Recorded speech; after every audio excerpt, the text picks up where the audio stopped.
জয় প্রভুপাদ, শ্রীলা প্রভুপাদ।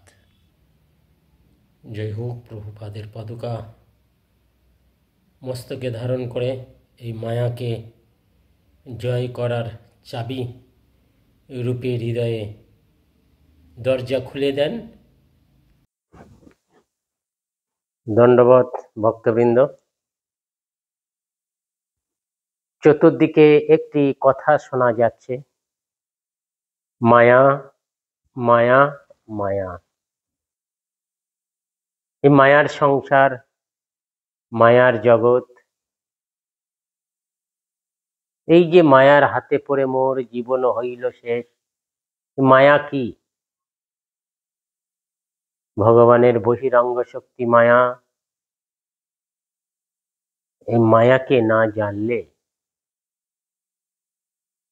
মায়া ছাড়ি কৃষ্ণ প্রাণে চায়, মায়াকে ত্যাগ করে কৃষ্ণের দিকে অগ্রসর না হলে আমাদের মুক্তি নাই, উদ্ধার নাই। তাই ভাগবত বলেছেন, কৃষ্ণ সূর্য সম মায়া অন্ধকার, যাহা কৃষ্ণ তাহা নাহি মায়ার অধিকার। শাস্ত্র বলেছে, মায়া অন্ধকূপ, যে অন্ধকূপে পড়লে মানুষ আর কখনো উঠতে পারে না। মায়ার সংসার, মায়ার সমুদ্র, সংসার সমুদ্র। এই সমুদ্র, সংসার সমুদ্র থেকে কেউ পার হতে পারে না। এই সংসার সমুদ্র মায়া হইতে কিভাবে পার হবেন? এই মায়ার অনেক উদাহরণ দিয়েছে ব্রহ্মা, নারদ, শিব। কেউ এই মায়া তত্ত্ব বুঝতে পারেনি। তাই মায়ার হাত থেকে মুক্তি পেতে গেলে এই ভক্তবৃন্দ সাধুর চরণ একমাত্র সম্বল করো। তাই কবিগণ বলেছেন, মায়ারে করিয়া জয় ছাড়ানো না যায়, সাধু গুরু কৃপা বিনা নাহি কো উপায়। যে একবার সাধু গুরু বৈষ্ণবের চরণে আত্মসমর্পণ করেছে, একমাত্র সেই মায়ার সংসার থেকে পার হয়ে ভগবত ধামে পৌঁছাতে পারে। আমরা এই মায়ার কথা নারদের জীবনীতে পাই। তিনি ভগবানকে একবার বলেছিলেন, প্রভু তোমার মায়া দেখতে চাই। তিনি সেই জল আনতে গিয়ে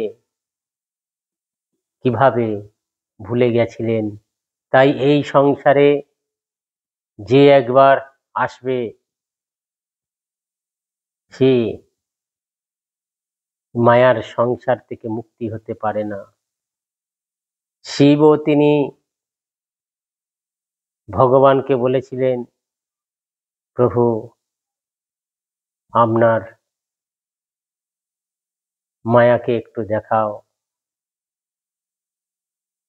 শিব তার মায়ারূপ দেখে ছুটে চলেছিলেন। ব্রহ্মাও তিনিও সেই মায়ার পিছনে ছুটেছিলেন। নিয়তি ইতি মায়া, যাহাকে মেপে নেওয়া যায় তাকেই মায়া। যাকে মায়া মাপা যায় না, সেই মায়ার অতীত ভগবান। তিনি সমস্ত ইন্দ্রের অতীত,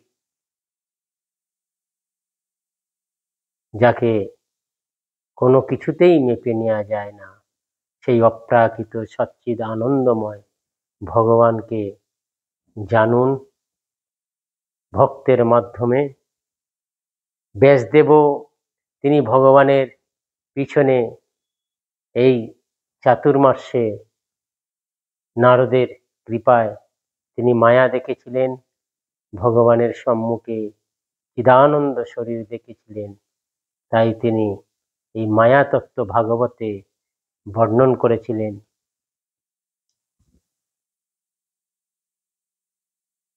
মায়া অন্ধকার, কৃষ্ণ সূর্য সম। প্রভুপাদ এই মায়া অন্ধকারের কথা বলতে গিয়ে বলেছেন, আমরা সে প্রভুপাদের চরণ প্রান্তে বসে আছি, প্রভুপাদের ঘরে সেই পাদুকা আমরা দর্শন করছি। প্রভুপাদ তিনি এক জায়গায় বলছেন, যাহারা এই মায়ার সংসারে পুত্র স্নেহ আর স্ত্রী সহবাস সুখ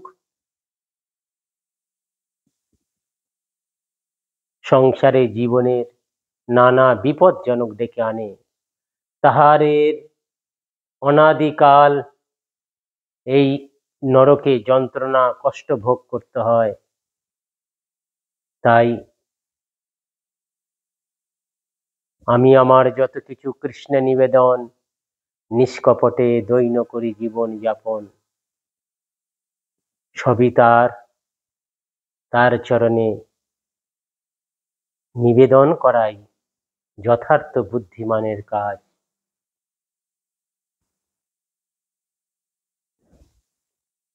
সংসার দাবা নরলীল লক্ষ, ত্রাণায় কারণ্য ঘন ঘন ত্রাম, প্রাত্যস্য কল্যাণ গুণন্নবশ্য, বন্দে গুরু শ্রী চরণারবিন্দ।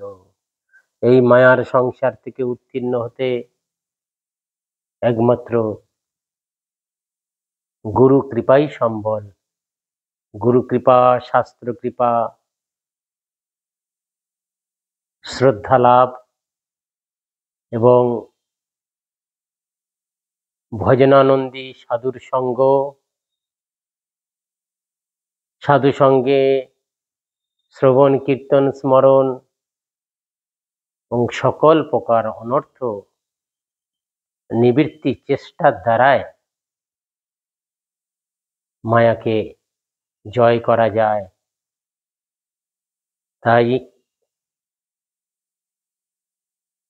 কৃষ্ণ সূর্য সম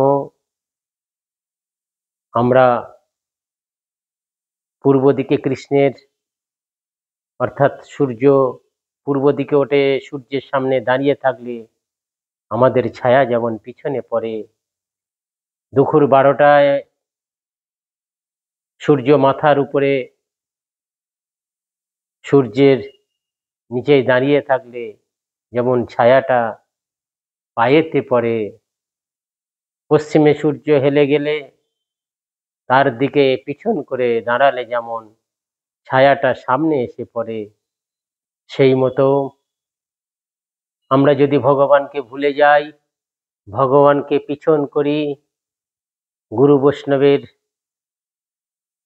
আদেশ নির্দেশ যদি ভুলে যাই, পিছন করি, তাহলে মায়া দেবী আমাদের চক্ষু কার্ণ জিহ্বা নাসিকা ত্বক এই ষড়রিপু আমাদেরকে এই মায়ার সংসারে বলদের মতো খাটাবে, আমাদের ক্লেশ দেবে, দুঃখ দেবে।